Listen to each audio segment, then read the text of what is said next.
Here's part 8 of the Mondeo strip down, where we've got to get over the problem with the broken front subframe mounting bolt, which is stuck, and we've got to get it out. So keep watching.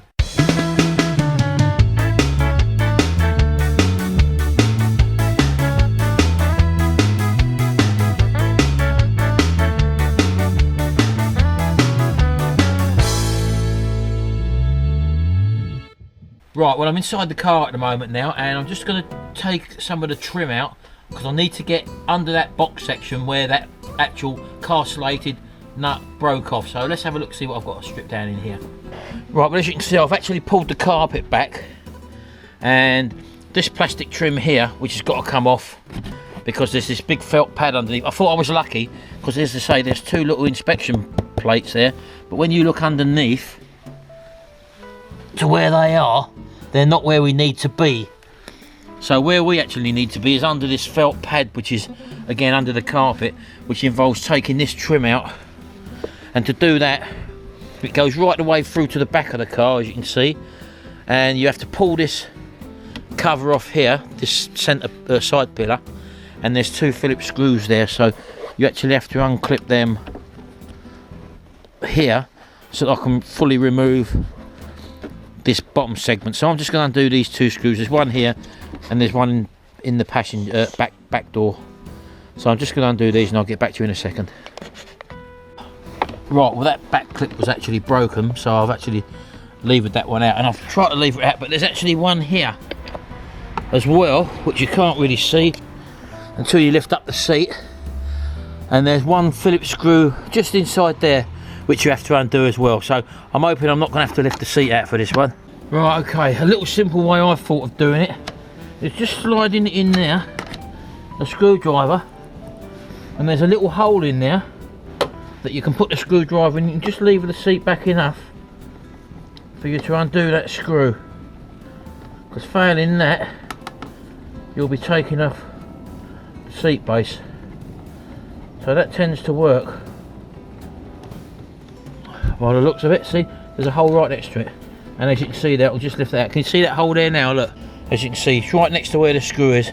So just put a screwdriver in that hole and lever the seat, and there we go. So that's out now. So this should come right out now, and now we can pull this through.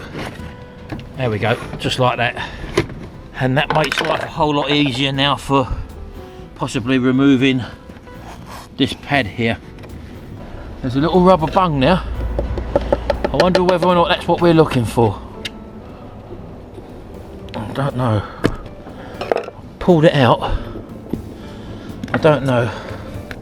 Let me try and wedge this up in the air. Right, I've wedged the screwdriver in there now.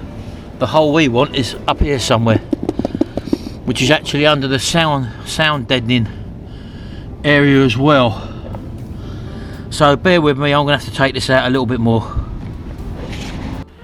Right, okay then, well, I've really struggled. This matting goes right up the back there, and also right round there and right round there, and you can't get this out in one piece. So what I've decided to do, in my infinite wisdom, I can get the carpet back this far. I've done a cut line along there, along there and along there, and as you can see, I've made life a lot easier for myself, and I've just withdrawn it like that by cutting one piece out there, and this now has given me full access. Now I know that that bolt there, if I show you underneath, if I drop the screwdriver through that one, like that, and then we go underneath the car, just front of the passenger wheel, you can see that's where that bolt comes out there. Well, that's not quite where we want it to be. As you can see there, we need to be where that bolt is actually hanging down. So it's probably about 6 inches in front of that. And coming up here, as you can probably see, 6 inches in front of this is probably right underneath here like that. So I'm going to have to cut this sound deadening material out now, probably around there, this area here, and then I'm going to decide where to put my hole. So let me cut this away and then I'll come back to you.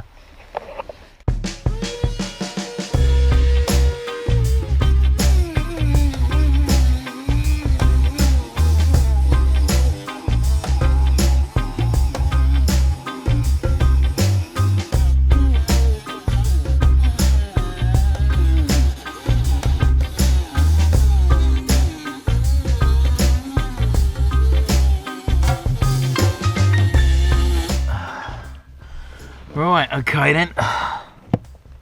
Here's what we've done. Oh, look, there it is. Yeah, how about that, look. Perfect. That's our bolt there. And it was this little castellated nut at the back here that was started spinning. Now, whether I can take that out or what, I don't know. Let's have a look. Yeah, I think I'm going to have to clean all this up and then weld around here, weld the nut in place, and then try and undo it from underneath by putting plenty of lubricating fluid, and that way it can stay in situ. So I'm going to have a go at doing that. I'm going to have to clean all this up first, and then we'll make an attempt to weld that nut in place. Right, there you go. You can probably get a better sight in now. Look, I can. I put a light in here. So there's some sort of plastic. Is that plastic? Yeah, there would be, wouldn't there? There's some sort of plastic insert in there. Look. I'm sure you can see I'm working very, very awkwardly here.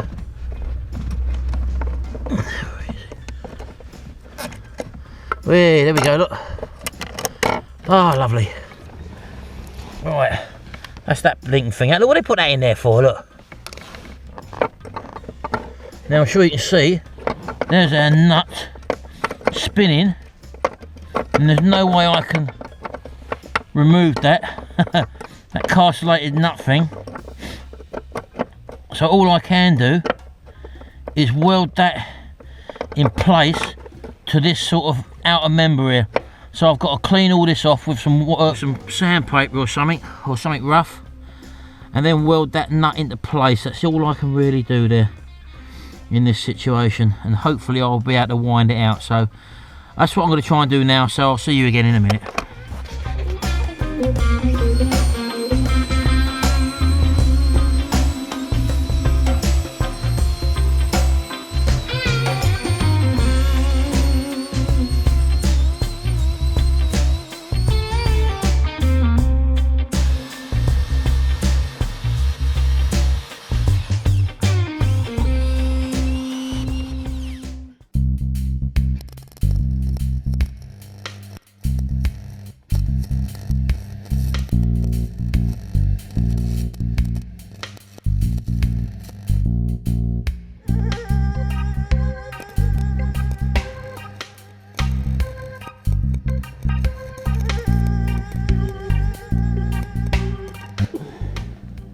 Right, okay then. That seems to be okay. So I'm going to try and undo that bolt now, and I'm thinking that that's probably going to be strong enough, so that's what I'm going to do now.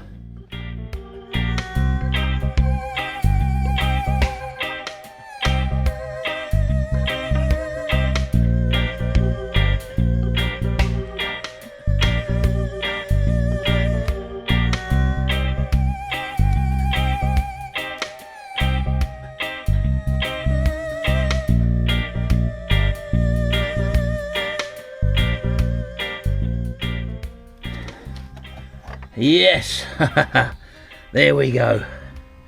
How about that?